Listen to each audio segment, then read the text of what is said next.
மயிலாடுதுறை மாவட்டம் தரங்கம்பாடியில் உள்ள டிஇஎல்சி பிஷப் ஜான்சன் ஆண்கள் மேல்நிலைப் பள்ளியில் கடந்த 1976ஆம் ஆண்டு 11ஆம் வகுப்பு பயின்ற மாணவர்கள் 50 ஆண்டுகளுக்குப் பிறகு மீண்டும் சந்தித்துக் கொண்ட நெகிழ்ச்சியான நிகழ்வு நடைபெற்றது. பள்ளி படிப்பை முடித்துவிட்டு இந்தியாவின் பல்வேறு பகுதிகளில் வெவ்வேறு துறைகளில் பணியாற்றி ஓய்வு பெற்ற இந்த முன்னாள் மாணவர்கள் நவீன தொழில்நுட்பமான வாட்ஸ்அப் மூலம் ஒரு குழுவை உருவாக்கி மீண்டும் ஒன்றிணைந்தனர். இந்த நீண்டகால தேடலின் பலனாக தரங்கம்பாடியில் உள்ள சீகன்பால்க் ஆன்மீக மன்றத்தில் இந்த முன்னாள் மாணவர்கள் சந்திப்பு நடைபெற்றது. அரை நூற்றாண்டு காலத்திற்கு பிறகு ஒருவரை ஒருவர் சந்தித்துக் கொண்டதில் மாணவர்களும் ஆசிரியர்களும் மட்டற்ற மகிழ்ச்சியடைந்தனர். தங்களது பள்ளிப்பருவ குறும்புகள், ஆசிரியர்களின் கண்டிப்பு மற்றும் மறக்க முடியாத தருணங்களை ஒருவருக்கொருவர் பகிர்ந்து கொண்டனர்.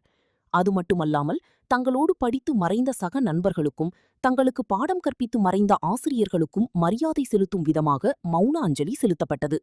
இந்த விழாவின் உச்சகட்டமாக 94 வயதான தங்களது முன்னாள் ஆசிரியை உடல்நலக்குறைவால் நேரில் வர முடியாத சூழலில் அவருக்கு வீடியோ கால் செய்து மாணவர்கள் நலம் விசாரித்தனர். அந்த மூத்த ஆசிரியை தனது பழைய மாணவர்களை திரையில் கண்டு நெகிழ்ச்சியடைந்தார். நிகழ்ச்சியின் நிறைவாக அனைவரும் ஒன்றாக அமர்ந்து மதிய உணவு அருந்தி மகிழ்ந்தனர். பின்னர் தங்கள் குடும்பத்தினருடன் தாங்கள் பயின்ற டிஇஎல்சி பள்ளி வளாகத்திற்கு சென்று வகுப்பறைகளையும் மைதானத்தையும் சுற்றி பார்த்து பழைய நினைவுகளில் மூழ்கினர். காலம் எங்களை வெவ்வேறு திசைகளில் கொண்டு சென்றாலும் இந்த 50 ஆண்டுகால நட்பு எங்களை மீண்டும் ஒரே புள்ளியில் இணைத்துள்ளது என முன்னாள் மாணவர்கள் நெகிழ்ச்சியுடன் தெரிவித்தனர். செய்திகளை உடனுக்குடன் தெரிந்து கொள்ள லைக் பண்ணுங்க, ஷேர் பண்ணுங்க, சப்ஸ்கிரைப் பண்ணுங்க, மறக்காம கமெண்ட் பண்ணுங்க.